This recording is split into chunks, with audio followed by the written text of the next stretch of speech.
Hello friends, I'm Pratibha, self-trained narcissistic abuse recovery life coach. Narcissistic abuse பற்றின கன்ஃபியூஷன்ஸையும் டவுட்ஸையும் clarify பண்ணிக்கிறதுக்காகவும் ஹீலிங்காகவும் என்கிட்ட paid session attend பண்ணணும்னு நினைக்கிறவங்க ஸ்க்ரீனில் தெரிகிற இந்த வாட்ஸ்அப் நம்பருக்கு மெசேஜ் பண்ணுங்கள்.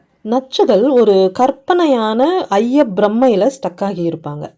எல்லாரும் நமக்கு எதிராக சதி திட்டம் தீட்டுறாங்கன்னு சொல்லி ஒரு விதமான அச்சுறுத்தல் உணர்வோட எந்த ஒரு ஆதாரமும் இல்லாமல் மற்றவங்க மேலே சந்தேகப்படுற அந்த மனநிலையை பேரனோயா, அதாவது பிரம்மை அப்படின்னு சொல்லுவாங்க.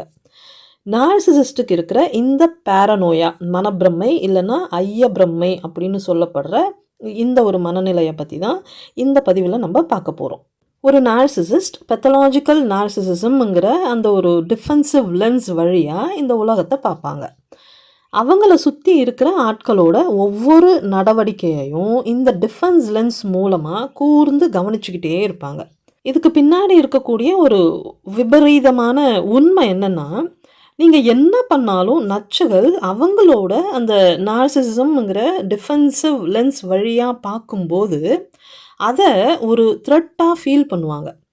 உங்களோட அன்பு, அக்கறை, கரிசனம், பரிதாபம், காதல், நட்பு, உதவி எல்லாத்தையுமே மிகையான கற்பனையான சந்தேக பார்வையோடு பார்ப்பாங்க. ஏதோ ஒரு கெட்ட உள்நோக்கத்தோட அவங்கள நம்ப வைக்கிறதுக்காக நல்லவங்க மாதிரி நீங்கள் நடித்து அவங்கள ஏமாத்துறீங்க அப்படின்னு நினைப்பாங்க. அவங்க எந்த சிக்கல்லையும் மாட்டிக்காமல் நல்லா இருக்கணும் அப்படிங்கிற ஒரு அக்கறையில் அவங்களோட தவறான நடவடிக்கையை சுட்டி காட்டி அவங்கள திருத்துறதுக்கு முயற்சி பண்ணாலும் அவங்க அதையுமே ஒரு அச்சுறுத்தலாக தான் பார்ப்பாங்க.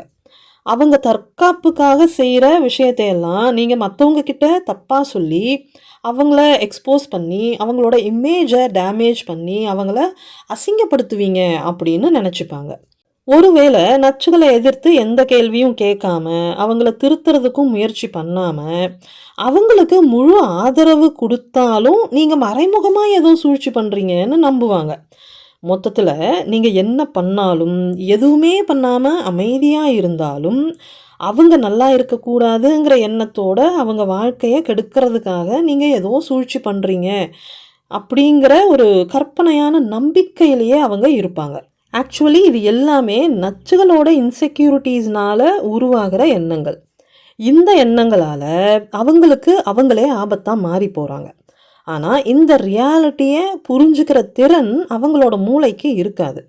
ஏன்னா அவங்களோட மூளையில் பதிஞ்சிருக்கிற தகவல்களுக்கு ஏற்ற மாதிரி தான் அவங்க எல்லாத்தையுமே புரிஞ்சுப்பாங்க. ஸோ அவங்களுக்கு அவங்களே குழிப்பறிச்சுக்கிறாங்க அப்படிங்கிற அந்த ரியாலிட்டியை அக்செப்ட் பண்ணிக்கிறதுக்கு பதிலாக அவங்களுக்கு நடக்கிற எல்லா விஷயத்தையும் வெளிப்புறத்துலேருந்து வர்ற ஆபத்தாக தான் அவங்க உணர்வாங்க. இதில் இன்னொரு கொடுமை என்னன்னு பார்த்தீங்கன்னா, அவங்க பண்ணுற டார்ச்சருக்கு உங்ககிட்டேருந்து வர்ற அந்த ரியாக்ஷன்ஸை வச்சு நீங்கள் அவங்களுக்கு எதிராக செயல்படுறீங்க அப்படின்னு யோசித்து உங்கள் மேலே பழி போடுவாங்க, உங்களை பழி வாங்குவாங்க. ஈவன் உயிரியல் ரீதியாக பார்த்தாலுமே கூட அவங்களோட நரம்பு மண்டலத்தோட வயரிங்கே பார்த்திங்கன்னா எல்லாத்தையும் அச்சுறுத்தலாக உணரக்கூடிய விதத்தில் ரொம்ப பிரத்யேகமாக டெவலப் ஆகியிருக்கும். அவங்க மூளையில் இருக்கக்கூடிய அமிக்டலாங்கிற அந்த பகுதி நடக்கிற விஷயங்களை எல்லாம் அதிவேகமாக அச்சுறுத்தலோட தொடர்பு படுத்திக்கும். அவங்களோட சுற்றுச்சூழலில் நடக்கக்கூடிய சாதாரண விஷயங்களையும் அச்சுறுத்தலான விஷயங்களையும் பகுத்தறிஞ்சு அதுக்கேற்றபடி ரெஸ்பாண்ட் பண்ணுறதுக்கு பதிலாக நடக்கிற எல்லா விஷயத்தையும் அச்சுறுத்தலாக மட்டுமே எடுத்துப்பாங்க. அந்த அச்சுறுத்தலுக்கு காரணக்கர்த்தாவாக உங்களை ஃபிக்ஸ் பண்ணிடுவாங்க. நீங்கள் அவங்களுக்கு என்ன உறவாக இருந்தாலும் உங்களை அவங்களோட எதிரியாக ஃபிக்ஸ் பண்ணிடுவாங்க. நீங்கள் எதிரியாக ஆன பிறகு உங்களை அப்படியே ஃப்ரீயாக சும்மா விட்டுற முடியாது இல்லையா? ஃப்யூச்சரில் உங்களால் அவங்களுக்கு ஆபத்து வராத வகையில் உங்களை எல்லா ஆங்கிள்லையும் ட்ராப் பண்ணணும், கண்ட்ரோல் பண்ணணும்னு யோசிப்பாங்க. ஸோ அவங்களோட சேஃப்டிக்காக உங்களை அழிக்கிற ப்ராசஸில் மும்முரமாக இறங்கிடுவாங்க. நீங்கள் அவங்கள அழிக்கிறதுக்கு முன்னாடி உங்களை மொத்தமாக அழிச்சிடணும்னு சொல்லி ரொம்ப தீவிரமாக செயல்படுவாங்க. இதை அவங்களோட பாதுகாப்புக்காக பண்ணுறதுனால குற்ற உணர்ச்சியும் வருத்தமும் இல்லாமல் பண்ணுவாங்க. உங்களை ஒரு த்ரெட்டாக அவங்க நம்புறதுனால உங்களை அழிக்கிறது தான் நியாயம்னு ஃபீல் பண்ணுவாங்க. அவங்களோட நியாயப்படி அவங்க உங்கள அப்யூஸ் பண்ணல. அவங்கள காப்பாத்திக்கிறாங்க.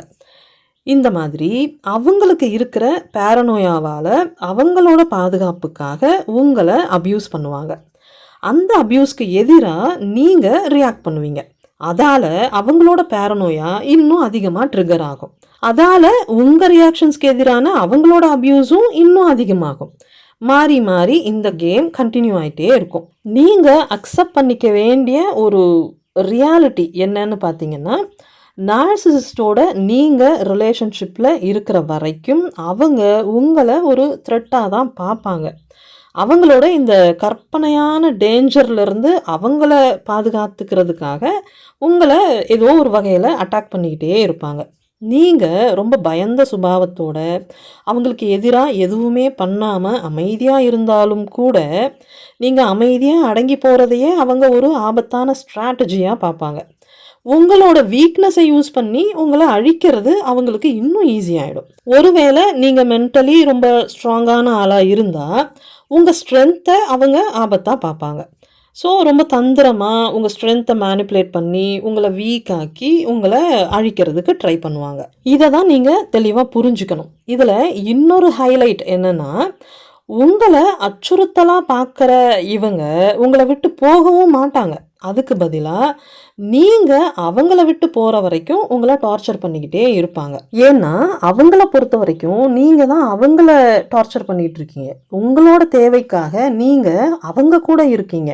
அவங்களோட ஸ்டோரியில் அவங்க தான் விக்டிம். ஸோ அவங்க விக்டிம் அப்படிங்கிறது ப்ரூவ் ஆகணும்னா நீங்கள் தான் அவங்கள டிஸ்கார்ட் பண்ணணும். நீங்கள் தான் அவங்கள கைவிடணும். அப்போதான் நீங்கள் அப்யூசர் அப்படிங்கிறது ப்ரூவ் ஆகும். அவங்கள யூஸ் பண்ணிவிட்டு கடைசியில் கை கழுவிட்டு போயிட்டீங்க அப்படிங்கிற மாதிரியான இன்னொரு டெல்யூஷனுக்குள்ளே போயிட்டு அவங்களே சமாதானப்படுத்திப்பாங்க. ஒருவேளை அவங்களோட டார்ச்சர் தாங்க முடியாமல் நீங்கள் பிரிஞ்சு போயிட்டீங்க அப்படின்னா கொஞ்ச நாள் கழித்து அவங்களுக்குள்ளே இருக்கிற அந்த பய உணர்வு, அந்த பேரனோயா அடங்கிடும்.